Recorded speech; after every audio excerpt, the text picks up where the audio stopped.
भोपाल से बड़ी खबर है। नगरीय निकाय चुनावों को लेकर जिला प्रभारी घोषित कर दिए गए हैं। बीजेपी की निकाय चुनाव की तैयारी है। उमाशंकर गुप्ता को गुना जिले का प्रभार सौंपा गया है। अशोकनगर की जिम्मेदारी है शरदेंदु तिवारी की। शिवपुरी श्योपुर समीक्षा गुप्ता संभालेंगी। भिंड मुरैना दतिया अलकेश आर्य संभालेंगे। वहीं होशंगाबाद हरदा रायसेन की जिम्मेदारी मिली है प्रदीप लारिया को। दमोह टीकमगढ़ छतरपुर की जिम्मेदारी मिली है प्रभात साहू को। सागर पन्ना बालाघाट की जिम्मेदारी मिले है शेषराव यादव को। नरसिंहपुर बैतूल जबलपुर का प्रभारी बनाया गया है वीरेंद्र गुप्ता को। वहीं सतना सीधी की जिम्मेदारी सौंपी गई है सोनू गहलोत को। रतलाम मंदसौर उज्जैन ग्रामीण की जिम्मेदारी सौंपी गई है शैलेंद्र डागा को। वहीं नीमच झाबुआ अलीराजपुर का जिम्मा संभालेगी मीना जोनवाल। देवास शाजापुर आगर की जिम्मेदारी संभालेंगे देवेंद्र वर्मा।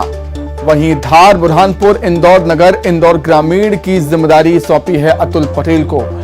बात करें खंडवा खरगोन बड़वानी की तो इन तीनों जगहों का जिम्मा सौंपा गया है जय सिंह मरावी को। अनूपपुर उमरिया डिडौरी की जिम्मेदारी है रमेश रंगलानी की। छिंदवाड़ा सिवनी मंडला की जिम्मेदारी है जोधा सिंह अटवाल की। सीहोर भोपाल नगर भोपाल ग्रामीण की जिम्मेदारी है सुरजीत सिंह चौहान की। ग्वालियर नगर ग्वालियर ग्रामीण विदिशा की जिम्मेदारी है स्वाति गोडबोले की। जबलपुर ग्रामीण कटनी शहडोल की जिम्मेदारी है शशांक श्रीवास्तव की।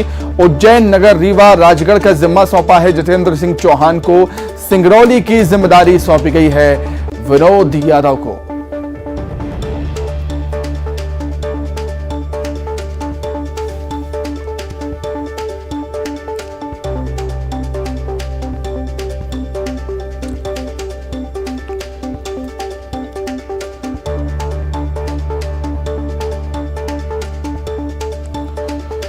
तो नगरीय निकाय चुनाव के लिए जिला प्रभारी घोषित कर दिए हैं बीजेपी ने। अधिक जानकारी के लिए हम सीधे राजधानी भोपाल का रुख कर लेते हैं। मेरे सहयोगी शरद जुड़ गए हैं लाइव।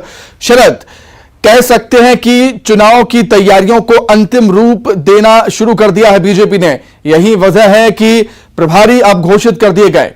शरद,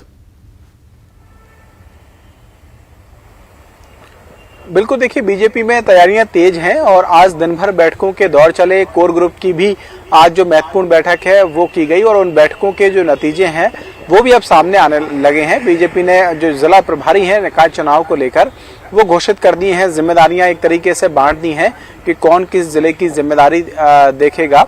ये इस लिहाज से भी महत्वपूर्ण हो जाता है क्योंकि कल सुप्रीम कोर्ट में एक महत्वपूर्ण जो सुनवाई है वो होनी है। सरकार ने निकाय चुनाव को लेकर जो रिव्यू की पिटीशन लगाई है उस पर कल सुनवाई है और अगर सुनवाई के दौरान में सरकार के पक्ष में फैसला नहीं आता है, यानी कि इससे पहले जो कोर्ट ने कहा था कि ओबीसी आरक्षण के बिना ही चुनाव कराए जाए और 2 हफ्ते में अधिसूचना जारी की जाए, तो अगर कल रिव्यू पर विचार नहीं होता है कोर्ट की ओर से और पुराना आदेश यथावत रहता है तो फिर चुनाव की तारीखों का ऐलान कभी भी किसी भी वक्त राज्य निर्वाचन आयोग की ओर से किया जा सकता है। यही वजह है कि बीजेपी अपनी तैयारियों को धार देने में लगी है। आज बैठकें हुई जैसा मैंने कहा भी और उसके बाद में जो प्रभारी हैं वो घोषित किए गए हैं। बीजेपी ने अपनी रणनीति भी बना ली है। जो प्रभारी मंत्री हैं वो भी कल से दौरे पर निकलेंगे।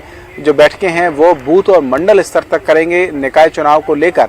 तो कुल मिलाकर कह सकते हैं कि निकाय चुनाव की जो सियासी तौर पर गतिविधियां हैं वो बीजेपी में बढ़ गई हैं और बीजेपी में मंथनों के दौर भी जारी हैं। निश्चित तौर पर शरद, हम बिल्कुल कह सकते हैं कि तैयारियों के लिए एक और आगे कदम बीजेपी ने यहां पर बढ़ा दिया है। बहुत धन्यवाद आपके जुड़ने के लिए, तमाम बातचीत के लिए।